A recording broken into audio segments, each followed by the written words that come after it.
Welcome to Exploring Beyond the Edge with Dr. Cynthia Andrews. Are you ready to explore the conscious path around you? Open your heart and mind and awaken your curiosity? You've stopped into the right place. Now, here is your host, Dr. Cynthia Andrews. Hey there, this is Cynthia with my co-host Colin. So thanks to all our friends and family and listeners for showing up tonight. We are very excited about tonight's show and really hope you'll enjoy the conversation and jump in and give us a call. Really quickly, we have so much to go through. I just have two little bits of business. Some people are having trouble each week getting to the program on the promo card we send out. So to make it easy, all you really have to do is go to voiceamericaempowerment.com at 7, and you will find us. Eastern Time, that is. And if you're having trouble finding us and joining our Facebook group, Explorations in Energy, well, I'm afraid that's really down to me. I just don't get on with Facebook. So I do have a social media intern coming in to help me, and hopefully pretty soon that group will be in full swing. So thanks for the interest and thanks for hanging in there. If you want to call in tonight, call 888-346-9141. I'm sure you will have questions for our guest tonight. You can also email them to energyexplorations@gmail.com. Just put radio question in the subject line. So tonight's guest is a great friend of ours. His name is Tiokasin Ghosthorse, and Tiokasin is a member of the Cheyenne River Lakota Nation of South Dakota. He has a long history with Indigenous activism and advocacy and is himself the founder, host, and executive producer for the past 26 years of First Voice Radio in New York City and Seattle. So Tiokasin has been honored with so many awards, it's almost hard to list them all, but in 2013, he was awarded New York City's Peacemaker of the Year. In 2016, he was nominated for the Nobel Peace Prize by the International Institute of Peace Studies and Global Philosophy. He was selected for the Native Arts Cultural Foundation Fellowship, and in 2018, he has been nominated for a National Endowment for the Arts National Heritage Fellowship, and he is a nominee for the National Native American Hall of Fame. Tiokasin is also a musician and an artist and a really special and wonderful person. So Tiokasin, welcome, and thank you so much for being here. Hi, Tiokasin. Cynthia, thank you. And Colin, I'm excited to be on your program tonight. Thanks. Thank you. I really appreciate the generosity of your time because I know how busy you are. And I think you just got back from Crete, didn't you? I was in Cyprus, actually, on the Greece side, yes. Yes. So Tiokasin, the premise of our show, the reason that Colin and I are doing this Exploring Beyond the Edge, is to develop and use energy perception in engaging ordinary and non-ordinary reality. And so in our first show, we kind of expressed to the listeners that one of the main reasons that I personally think that this is important to do is because perceiving energy informs us of our connection with nature and with each other. And I was just wondering, from your perspective, what you might have to say about that. Oh, wow. Geez. There's plenty of terms, I guess you'd say, relationship in our language, many native languages around the world, because that's basically my homestay, if you will, about how we see things so differently in native cultures, and how more we relate to nature. So you can think about our languages as the energy of nature, and that we speak for nature, not to nature, or about nature. We're always speaking for nature, and I think that's the difference in the relationship about our languages and the energy that sometimes we tend to always, not always, but I would say sometimes we look at these languages that we think are primitive because they have no written language.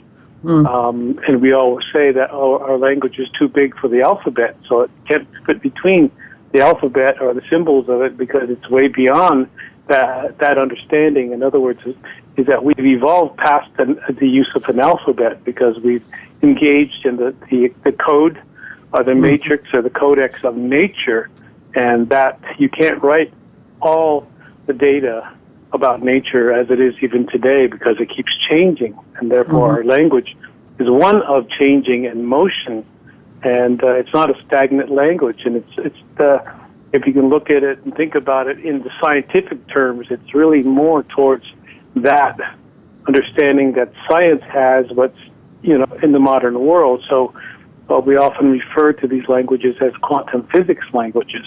And as far as my experience is, I know that's what fits the best with this explanation.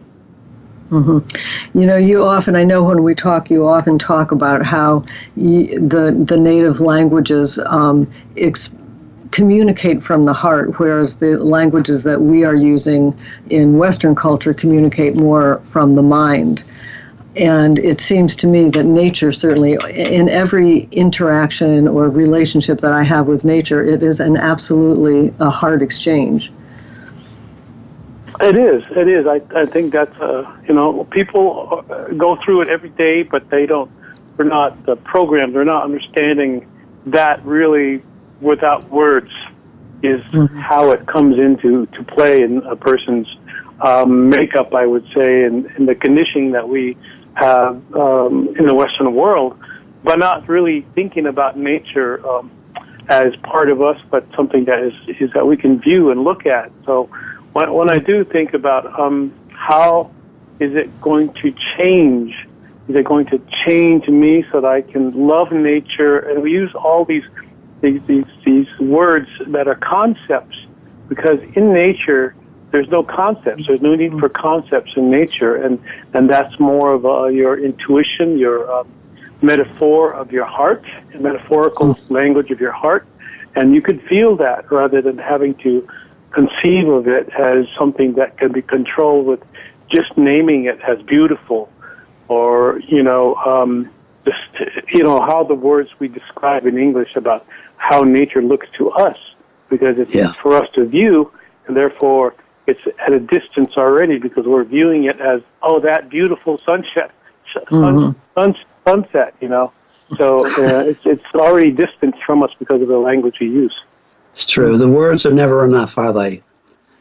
Yeah, Yeah, and I think if you think about the words that we do use, I think they're in the energy is in there somewhere, but we're not accessing all of the energy in our languages, especially in English, because I do speak English and the other language, Lakota, and there is a difference. And people say there is no difference because every language is intranslatable to each other somewhere, but not in a whole context.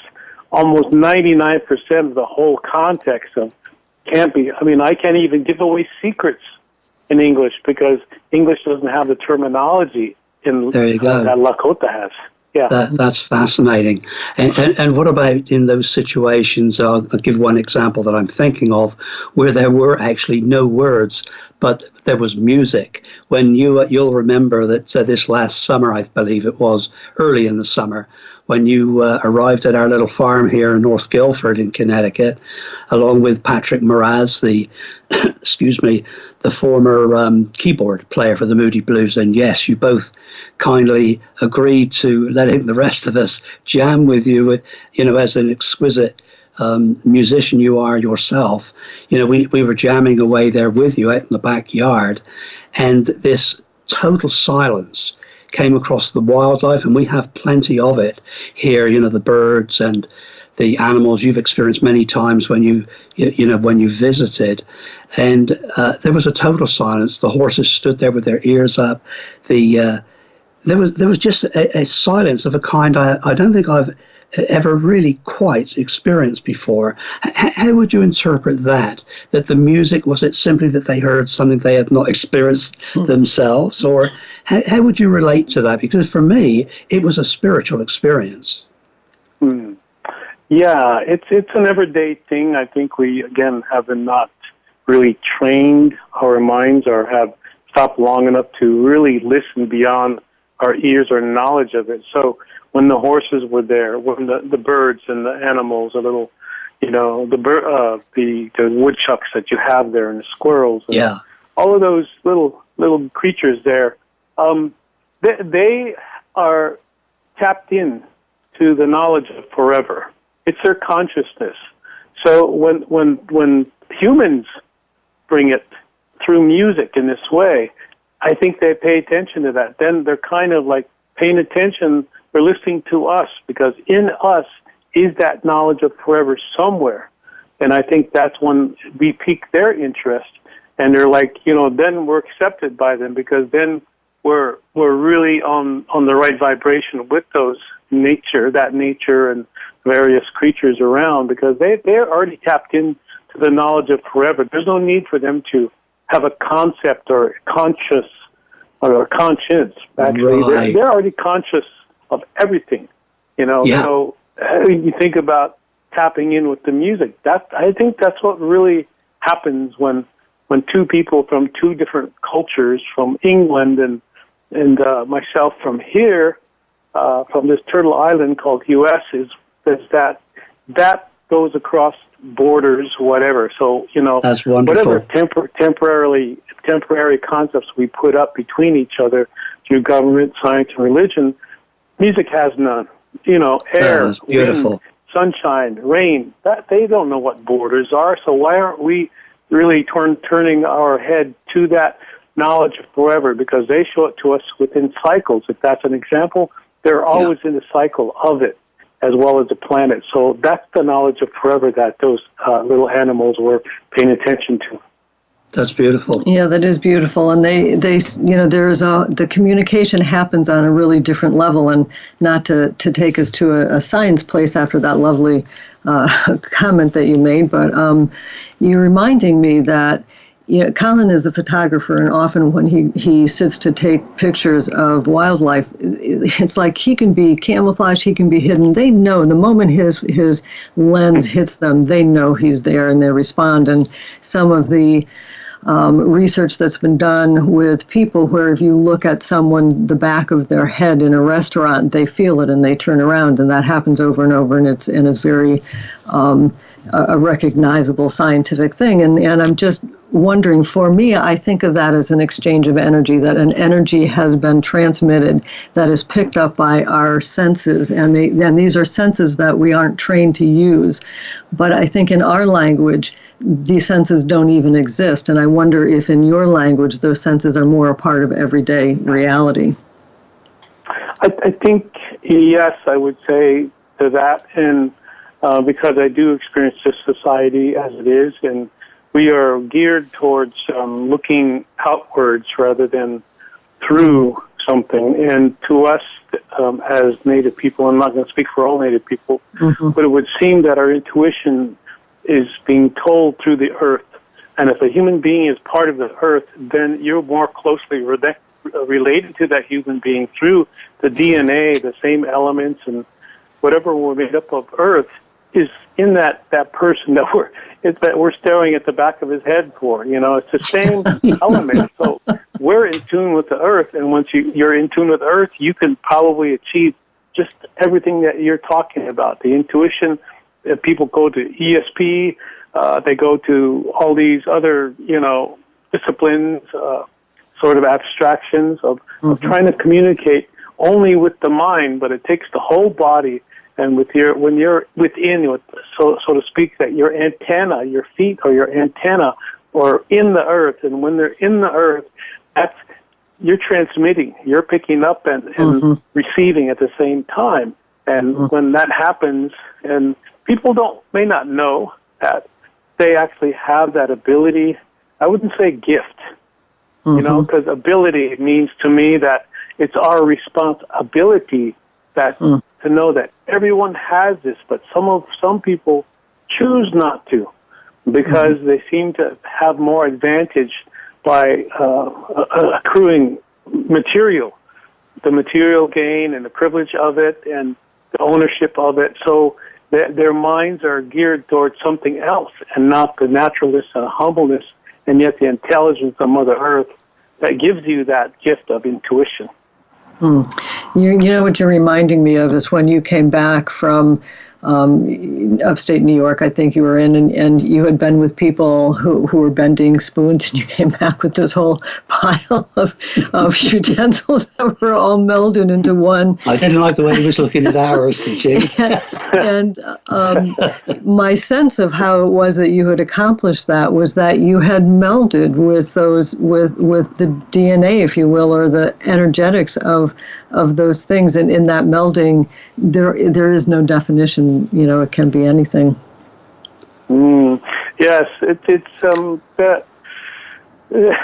stones or the metal used in it has its story about where it came from, where it was mined, how it was coupled with several other metals, and the process that we used to bring the shine to it, and the thickness, because those were very thick utensils, and I was kind of surprised myself, but that's a story I was given by that thing, and people would, probably want to have a disclaimer for this, what I say, but when you say become the spoon, that's impossible.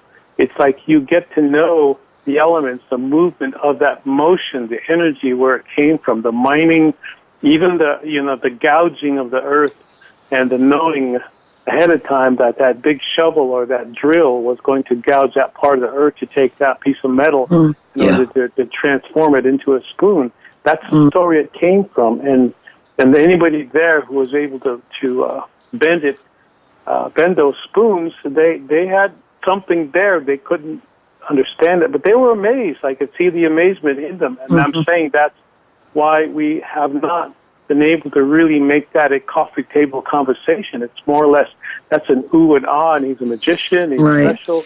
Yeah. But if you think everybody can do that, there's no need for supernatural. It's just natural, you see, like the spoon.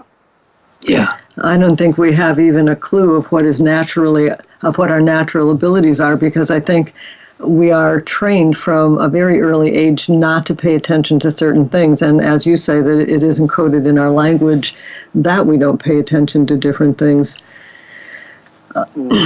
I'm, back to our conversation a moment ago about when Patrick Moraz was here and Tiokasin, and two other people. Todd Secchi was drumming. Todd and Krista. And Christine Cummings. Yes, they were. Well, Christine too. Yes. So anyway, they run a place called Hope, which has wildlife, wild birds that they take care of, many different raptors, and I'm just wondering what their response is with the wild birds in their care to music and how music transcends. It would be great if they were to call in. It's true. I don't suppose. But you know what happens with whenever Tiokasin would be here with Jadina, with the hummingbirds that would come up to the window. Yeah.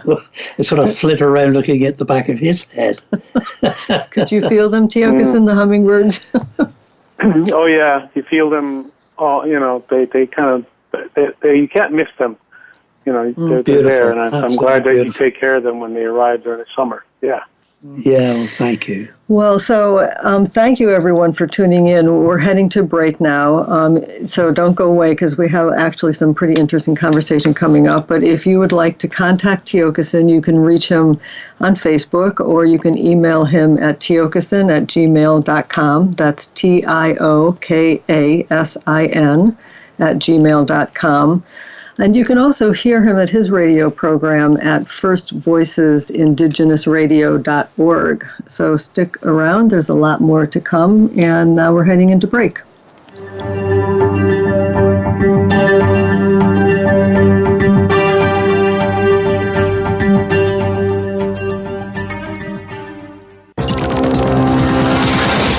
It's your world. Motivate, change, succeed.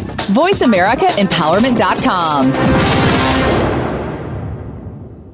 We all have the inner ability to use the gifts within ourselves to serve ourselves, our families, loved ones, and our communities. Once you have discovered these gifts and talents, you can promote harmony, peace, and hope.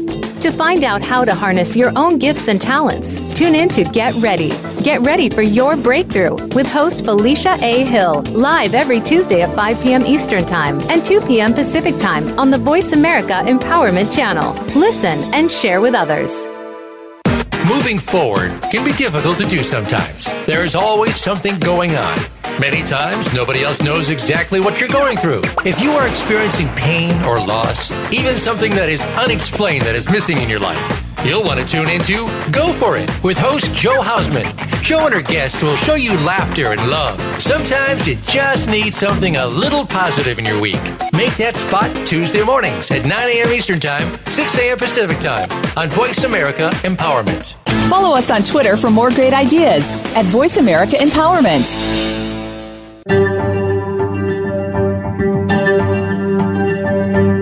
This is Exploring Beyond the Edge. To reach Dr. Cynthia Andrews or her guest today, please call 1-888-346-9141. That's 1-888-346-9141. You may also send an email to energyexplorations@gmail.com. Now, back to our program. Well, welcome back. We're talking tonight with Tiokasin Ghosthorse from the Lakota Nation. Tiokasin, we have been talking about our interconnection with nature and being able to perceive energy and know how interconnected all life is.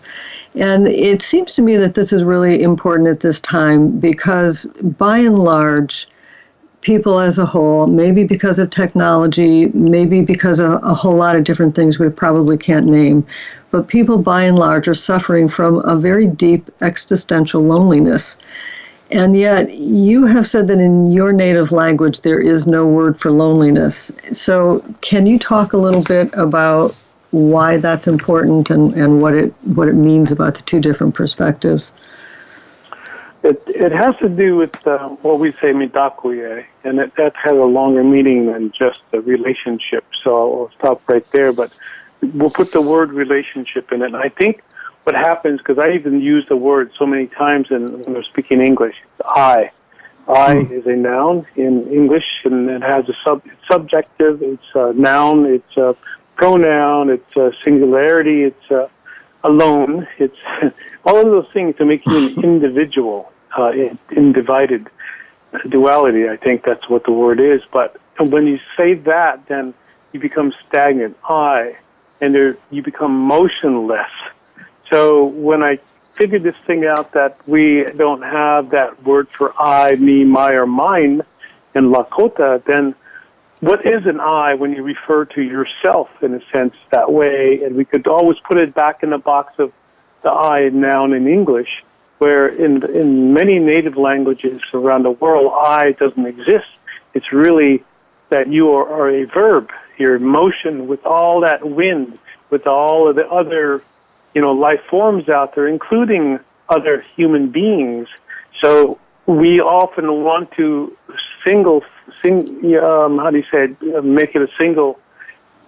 make ourselves a singularity when it comes to things like the romance of love or all those things that we're told to think like. But I don't think, many people don't know the origins of those words that they're using, where they come from. And that's part of the problem, if there is to be one. It's just the perceptions of, am I alone? That's a very anthropocentric thing to say. I am alone. I have nobody. I am, all lonely. And yet, it to me says the very same thing as Descartes said. I think, therefore, I am, which is the loneliest statement to me because it has nothing to do with we. It's just someone trying to find themselves, and yet they're trying to find explanation for their loneliness. And so they've been cut off from nature. And I could go into what I have found out when I was in Greece and Cyprus lately, and understanding something energetically, if that's the word for it. But that loneliness of dividing and leaving whole peoples away from nature so that we all become individuals within it. That's been being practiced now for thousands and thousands and thousands of years in the West, and we almost think that we have the answer if we keep dividing things up and find it in the minuscule atoms of where we come from. And that's the true loneliness, when we don't know where we come from, so we need to belong to someone in a possessive sense.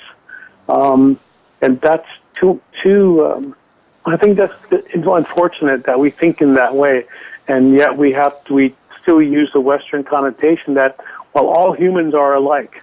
All humans need someone else to survive.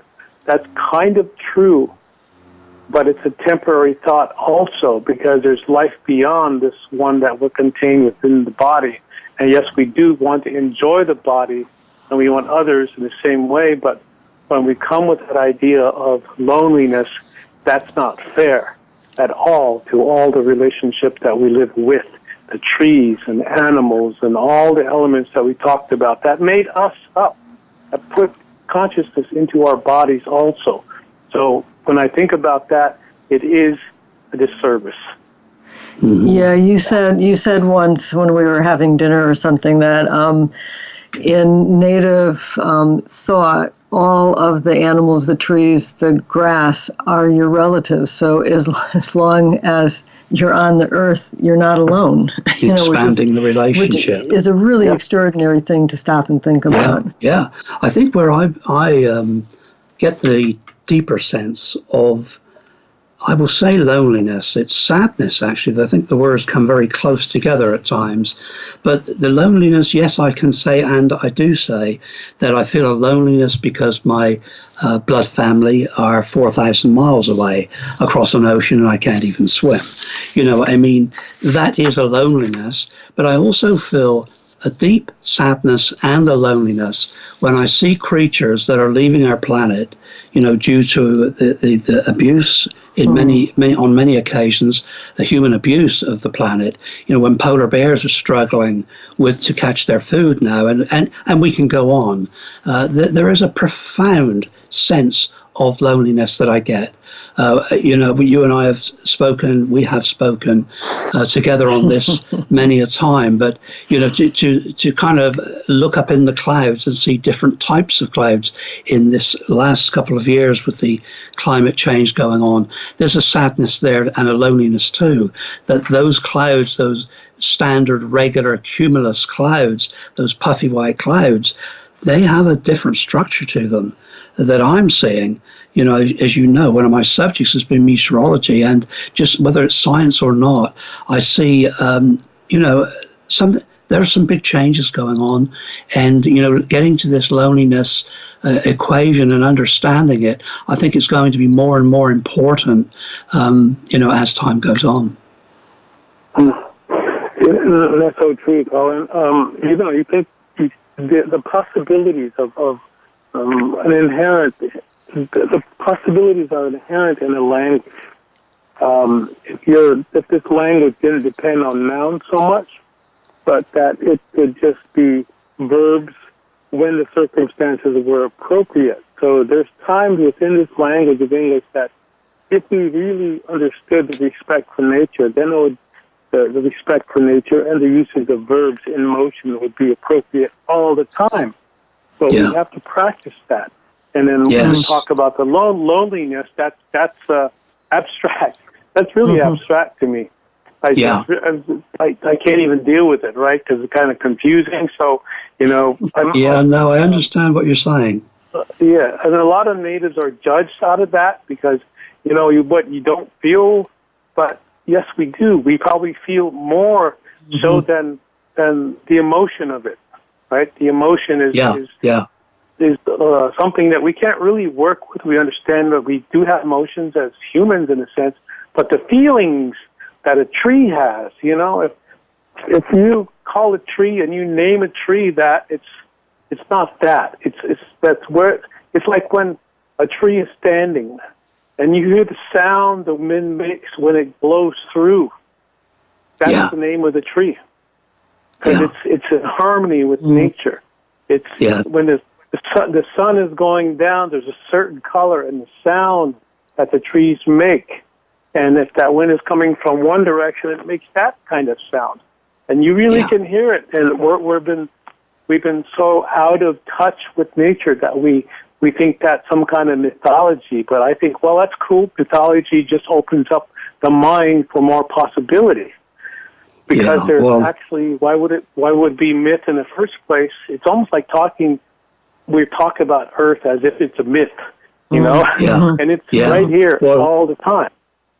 Well, long may you help us with this, because this is really what life's all about, and certainly at the moment. You were talking about practicing this in some way, but when you look at the living condition and happiness that apparently has been equated to Bhutan, the small country up there in the Himalaya mountains, their national government have this equation that rather than looking at the gross national product, they see their success at all levels by measuring the gross national happiness, and they literally grade their economy in that way. They love wildlife and respect it. They love each other and respect each other.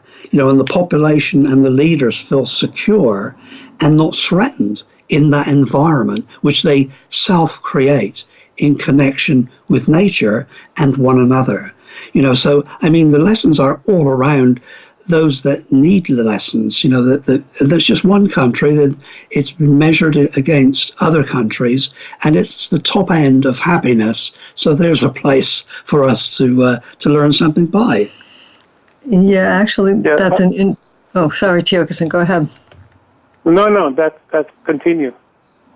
Well, I was just going to say what that just brought up for me a little bit is how, when you're measuring everything by your finances, it's really easy to go into a place where you never have enough. You never have enough money. There's always something that needs money, or it's always hard to come by, or whatever way. And so if you're kept all the time in a survival mindset, you can never really experience that happiness. And maybe all we really have to do to experience it is to change our mindset. Nothing physically has to change except our mindset. Yeah. True. Yeah, and that's all, because our mindset is set, and so the mind can be changed. But to me, the mind only can be changed not just by measurements of facts, because those things change all the time anyway. So when a person is nudged in the heart, that intuitive sense of balance that is given to all of us anyway, is when we understand, that the mind may be just opposite of the heart, and there's a balance in between or someplace. I think if we are into that experience of language acquisition, in other words, going through not being able to speak your language, not being able to live your culture because of one imposition over the other, then you have to go deeper inside so that you don't lose it, because you know what that truth is. And so when we are basically talking about, to me, it's like, okay, how do I get along in common with other people? I speak their language, and yet I really can't convey what I'm feeling, because it seems to be an obstinate subject to them that they can't really go to because they don't have time enough for that. So let's rush around. Let's do things that are appropriate so we look good and we feel good. At least we're meeting those kind of responsibilities. But all the time, we're losing our ability to be human being because we're being such good citizens. And I know people may not kowtow to that, but it is true. I've seen it. I've seen the ills that are going on. The more civilized we become, we have no time for nature. And then the more we believe in civilization, and either it's a democratic way or some political belief, there's no time to think. We're not even able to think because we're so busy believing that we can't think for ourselves as people, as being part of the earth. And I think that's the real climate change, the real catastrophe, is that we have disassociated ourselves. And I think Mother Earth has it all under control, where she's been trying to get our attention. She's getting it good now. And I could just fall back on a lot of native prophecies and everything. But, that's where lots of people want us to go, is right to that noble Indian thought process and, saving the earth and all this. But it's totally different. Mainstream America is not mainstream native. And there's a wide difference. We are not Americans. We've been here long before America ever showed up. And there's plenty of us still around that know that, and they call us militants. And like, no, wouldn't you want to just be who you are as a person and not have to kowtow to somebody else's imposition of how to think, how to live? Because Absolutely. that way is very toxic to the earth. And Absolutely. so it begins there, I think. It's a mindset of where's your seed planting, where you're putting your seed down in that mind. Yeah. That, we in our very first broadcast, a listener called in, Marilyn, who said that she had been having a feeling that something bad was coming, and Colin had said that many people contact him with that feeling that something bad is coming. And, there's a sense that perhaps we create that something bad happening by the amount of energy we focus on it. But I also think that what you're saying is incredibly important, that Earth itself has a direction and has a function beyond us that is at work. And I'd love to hear more from you on that. Oh, good question, Cynthia. Yeah, it's beyond our understanding. I think we're almost victims of being too slow, so to speak, to understand, because we're stuck in the time of measurement and how we think it should be, how we should control Earth, and yet we're so far away when we try to do that, because she's not going to understand domination. But there are people in this world, in those languages that I know of, that I studied 33 years out of my life, that are so in sync with nature that they know what's going to happen. It's not that they predict the future. They know what is going to happen because of how we treat it. And if we are speaking a language of neglect to Mother Earth by speaking that war language about, more greed and taking more and growing, and we'll apply this principle, and we're just forcing nature. Even though we talk nice, that we're not forcing nature, and yet in all of the laws and regulations of any government that tries to control land and borders is doing that very same nature. Again, Mother Earth is not going to understand that. So when we go back to asking, and you talked earlier about Bhutan, I think that's the country you talked about, the happy gross national product is happiness. Well, one thing that I do know, that many people want to go with that acceptable answer that we measured happiness, which is great, they did.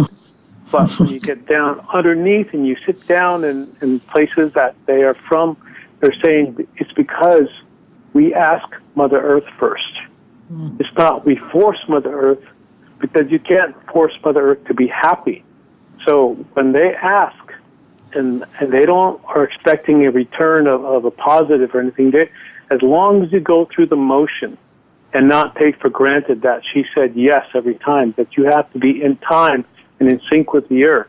And that's why those cultures of the earth have been trying to sustain themselves for so long, and the temporary cultures now always are forging ahead and having progressive outlooks and growth and economy and all that, but it's always back to the drawing board for them. Always something new, a new car, a new something, a new product, a new way, a new thinking. Everything is new, a new country, a new flag. Everything is new. And there's nothing changing because it doesn't get a chance to root. And that's what America is. It hasn't rooted and probably never will, as long as those ideas are just forced upon the land. But the native people are different. You don't see evidence of us having all of this. We are losing it, and yes, we are. But now we're understanding, because of the many things that have not included us as Native people. And we can go to a political way, but I don't want to do that, because that's too easy. We'll get caught up in that binary thought process of love and hate and right and wrong and all that. Yeah. So when I think about the asking, I think that's what we forgot how to do. Ask, and don't expect a yes or an answer at all. Sometimes you see it. You see it within yourself. You see it within the movements. Even a slight chance of wind changing right there. Yeah. Right there. I love the work that you do with the young people, Tiokasin, to show and demonstrate to them the connection with Earth in these various countries that you visit. That's an invaluable service. Oh, absolutely, it is. And maybe before we're done here, we can put some of that contact information up too. But right now we're heading back into another break. Time goes so fast here, but if you would like to contact Tiokasin, you can do so on Facebook. You can email him at tiokasin@gmail.com, which is TIOKASIN@gmail.com. You can hear him at firstvoicesindigenousradio.org. And now we are going to break.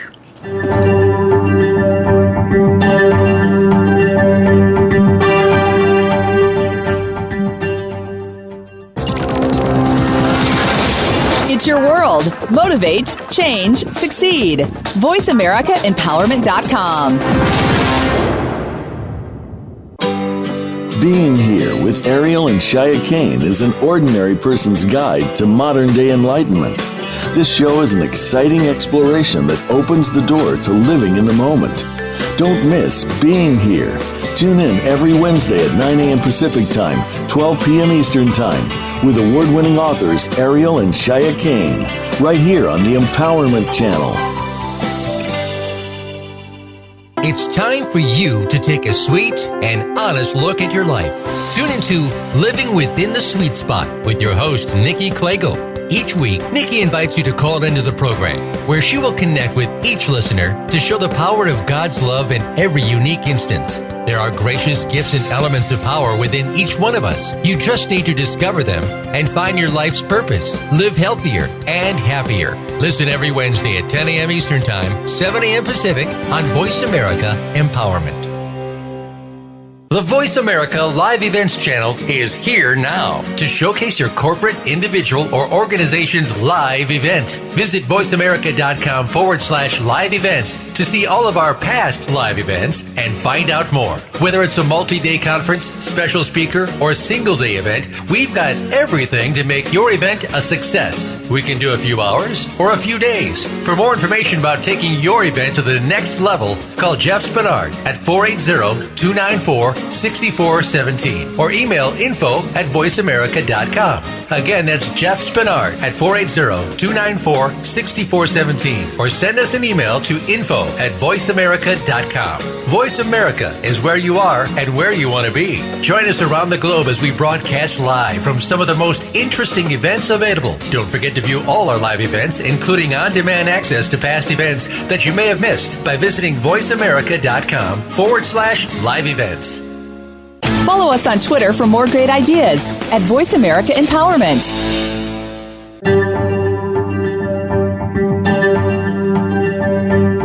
This is Exploring Beyond the Edge. To reach Dr. Cynthia Andrews or her guest today, please call 1-888-346-9141. That's 1-888-346-9141. You may also send an email to energyexplorations@gmail.com.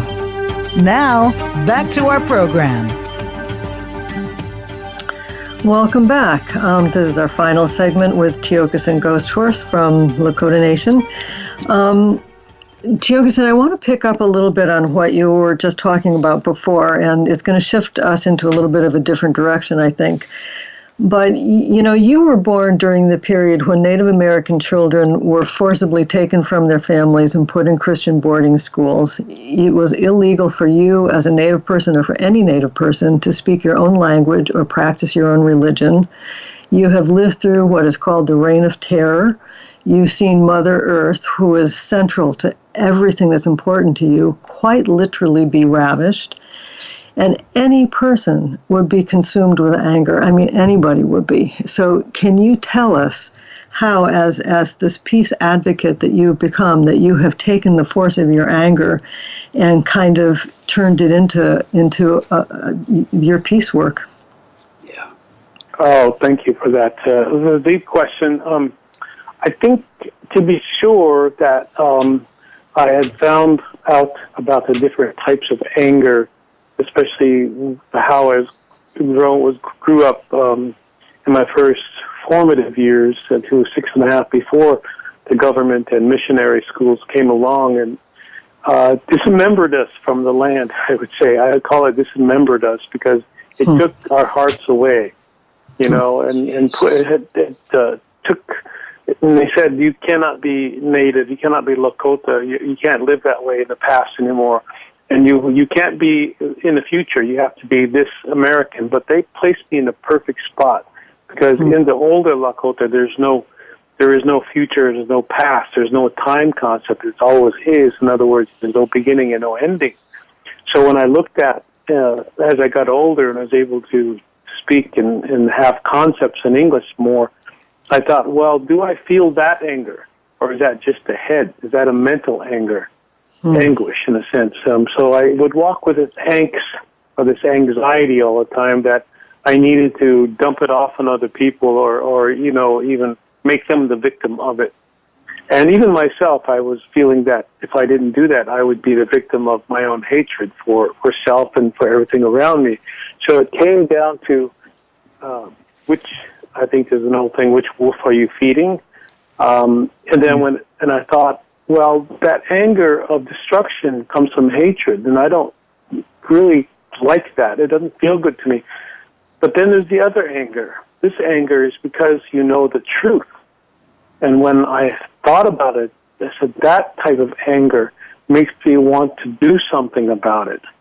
And it felt good because I was doing something about it. I was not taking my anger out. I was using that energy, that medicine, Cynthia. That's medicine. Yeah. People have not learned how to use medicine correctly. Anger is an energy. And we don't have the language to describe that, but an emotion, then we can't be responsible. We don't know how to be responsible for it. We have lost a feeling. So the feeling is energy, and that anger it doesn't come from the heart. That anger comes from the mental. So what I've done with it is actually thought of it as medicine. You know, and I've learned how to take that and use it in a way that helps the earth first and then humans, because I often think when I wake up, I'm not thinking about humans. And it may sound crass to other people, but to me it's like if I think of life in general, of the birds and where are they, it's not like when I was a kid, and Colin talked about earlier, everything is gone. Like I used to see so many of my relatives out there, you know, and I can see the Lakota people in Standing Rock calling the buffalo. I can see the young woman calling the eagles, and hundreds of bald eagles and golden eagles show up. That's what I'm saying. When we still have that, we're still able to do that. So we can do that with ourselves, and that's what I've done with myself in a sense, without having to, you know, go to all these psychologists all the time and take pills and go to just spiritual retreat after spiritual retreat. It's like, no, the earth will take care of that. If I ask her every morning, what do you want me to say? What do you want me to do? You know, all this. And you sit with that. You sit with her. It's like consoling, asking the oldest elder that you know is Earth. And she will tell you, with the helpers all around, and we're missing that. And that's so simple. And it doesn't mean you have to go nuts and go back to the woods and all that. It starts simple. We have to understand that we live in an addictive society, and that takes a while to get away from the addiction, because that addiction that keeps us in there is the lack of grief. And that's why we're angry, because we don't know our grief as well as we think we do. Yeah. That's a very powerful statement, and it is really true. And until we heal our grief, we can be so easily manipulated. You know, we see it happening all the time, where people's unhealed parts of themselves are manipulated into big social actions that inside their heart, they would never even think to do those things or feel those things. Or it's quite a powerful thing that you've just said, Tiokasin. Thank you. Yes. Yes, very powerful. Yeah, if you were, sorry, Jefferson. we could go on. So. Yeah, no, I have just to add there that if you were asked to, the best way to put this, I guess, suggest the way back to true connection, what would you say? I mean, there's pieces of a lot that you've said here this evening that would, I guess, kind of really does address that. But in simplistic terms, as best we can, to one another, there's a lot of people, as Cynthia was said in the opening of the program. A lot of people have this anxiety, this sense that we're off the rails, and how, please, can we put it back on? You know, nature in this big master cycle of decline as far as climate change is concerned, must be signaling her own way, when we all see it, to us in ways we can't exactly put our fingers on, but that must also resonate with our people in some sense. So how do we find our way back to true connection? And Cynthia and I have experienced many times with you how passionate you are in your connection with a tree, for example, with nature herself. Right. There is a term or a phrase in our language, takushkashka, and it essentially means the points or the motion behind the motion, for lack of a better terminology, because I could talk about that all night. But the motion behind the motion, and when we are looking at this order, this intricate order that basically holds everything together in the universe, but it also exists,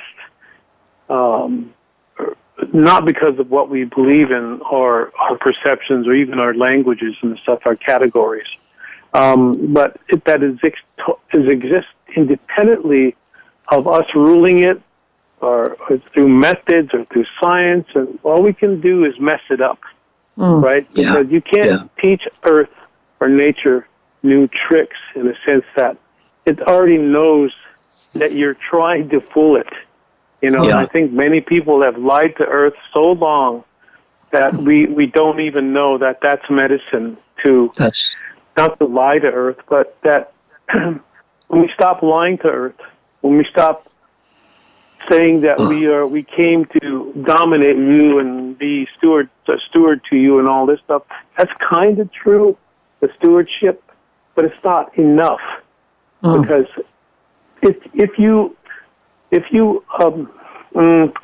acquire a language because the earth taught you, because you are able to acquire a food because the earth taught you, and it keeps teaching us all the time. It keeps showing us, in the fact, and even how to be healthy in the mind, if not the spirit in the body. So all of those things, we turn our reference points away, and we turn our reference points back to the noun subjugating, thingifying of all life. So therefore, we can control it, and yet we are fooling ourselves. We're lying to the earth that we can control the weather. We can control these things because we're so full of ourselves as human beings, or humans, in fact, not even beings. And we fooled ourselves because technology, as you know, Cynthia and Colin and I described the magi.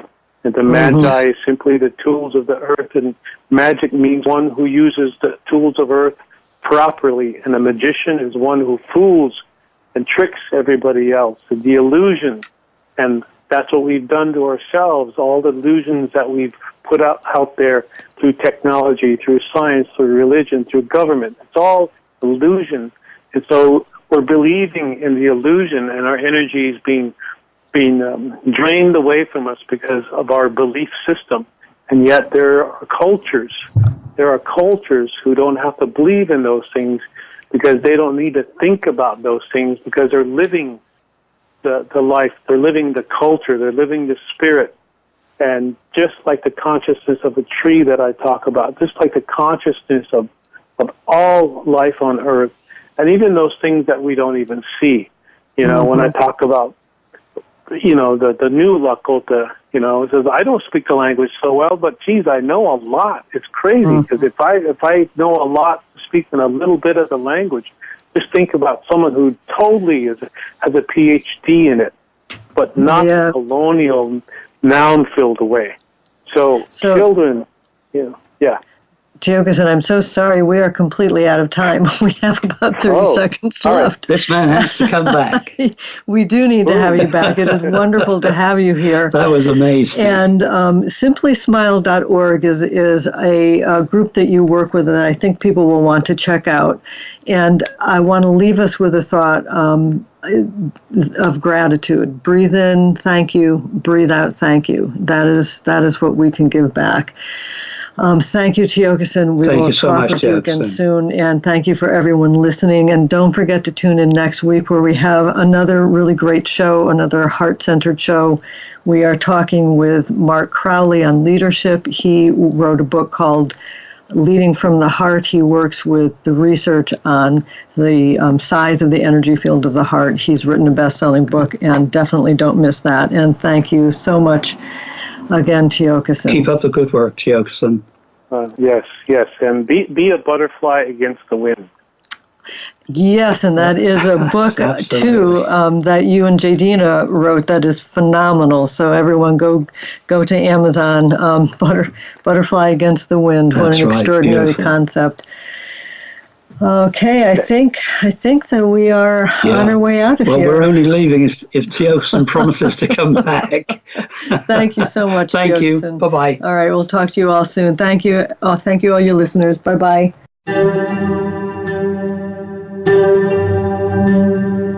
Thank you so much for joining us today. Exploring Beyond the Edge is heard every Monday at 4 p.m. Pacific Time and 7 p.m. Eastern Time on the Voice America Empowerment Channel. Until our next program, Dr. Cynthia Andrews wishes you a great week.